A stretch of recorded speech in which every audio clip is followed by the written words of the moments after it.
Yes, yes. Okay, good. Is it ready? Good to go. Okay. Hans, with mobile network operator number of connections, potentially 10-fold or 20-fold increased over the next decade, the revenues are only expected to double. So what types of things can Ericsson be doing to help mobile network operators maintain the nice gross margins they have today when they've got a infinitely increased number of connections, but the revenue may only double?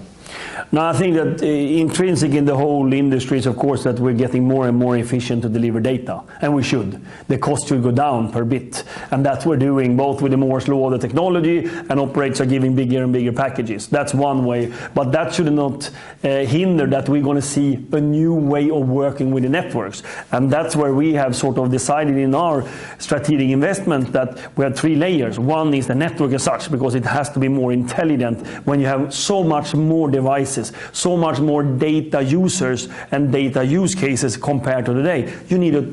The network needs to be more intelligent. Secondly, in order to capitalize on that, you also need to change your IT infrastructure. You need a new BSS and OSS in order to capture all those devices and all those data usage cases. And that's why we're investing a lot in order to support operators to do that. And finally, we're doing global platforms.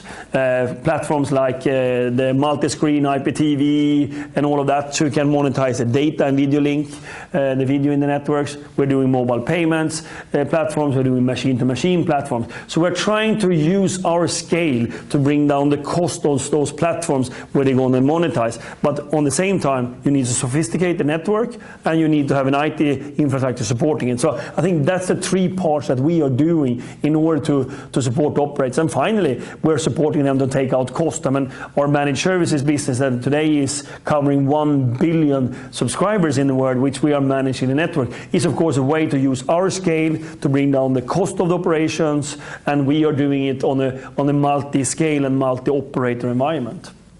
Okay. Boss?